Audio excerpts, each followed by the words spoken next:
আপনি কি কখনো ইচ্ছা করে সবকিছু থেকে দূরে সরে গেছেন? একটু একা থাকতে চেয়েছেন? কিন্তু প্রশ্ন হলো, একা থাকা কি খারাপ, নাকি এর মধ্যে লুকিয়ে আছে একটা শক্তি? আসসালামু আলাইকুম রহমতুল্লাহ বারাকাতুহু। বিসমিল্লাহির রহমানির রহিম। আজকে আমরা আলোচনা করব একা থাকার রহস্য। মানে একা থাকাটা কি খারাপ নাকি ভালো? একা থাকার রহস্যটি জানার জন্য কিন্তু ভিডিওটিতে শেষ পর্যন্ত জুড়ে থাকতে হবে। এই ব্যস্ত জীবনে আমরা সবসময় মানুষের সাথেই থাকি, কথা, শব্দ, মোবাইল, ব্যস্ততা, কিন্তু আমরা কখনো কি নিজের সাথে থাকি, একটু সময় কাটাই? একাকিত্ব মানে একা হয়ে যাওয়া নয়, এটা নিজের সাথে থাকা। যখন আপনি একা থাকেন তখন আপনি নিজের চিন্তা শুনতে পাবেন, নিজেকে বুঝতে পারবেন, নিজের ভুলগুলো চিনতে পারবেন। এই নীরবতায় মানুষকে বদলে দেয়।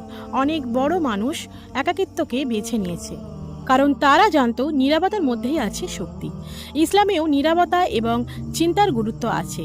যখন আপনি একা বসে আল্লাহকে স্মরণ করেন তখন আপনার মন শান্ত হয়, আপনি আল্লাহর কাছে আরও কাছে চলে যান। এই দুনিয়ার শব্দ থেকে দূরে গিয়ে আপনি নিজের আসল উদ্দেশ্য বুঝতে পারেন।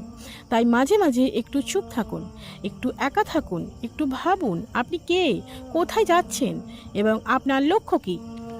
মনে রাখবেন, সবচেয়ে বড় পরিবর্তন নীরবতার মধ্যে শুরু হয়। আল্লাহ যেন আমাদের সবাইকে নিজেকে বোঝার তৌফিক দেন, আমিন। ভিডিওটি ভালো লাগলে লাইক, কমেন্ট, শেয়ার করতে ভুলবেন না। আপনি যদি ভিডিওটি থেকে কিছু শিক্ষণীয় পেয়ে থাকেন তাহলে অন্যদেরকেও উপকৃত করে দিন। হয়তো আপনার একটা শেয়ারে অন্য কেউ হয়তো উপকৃত হয়ে যেতে পারে। আর এরকম ইসলামিক ভিডিও প্রতিনিয়ত পেতে কিন্তু চ্যানেলটিকে এখনই সাবস্ক্রাইব করুন এবং পাশে থাকা বেল আইকনটি ক্লিক করুন। ধন্যবাদ।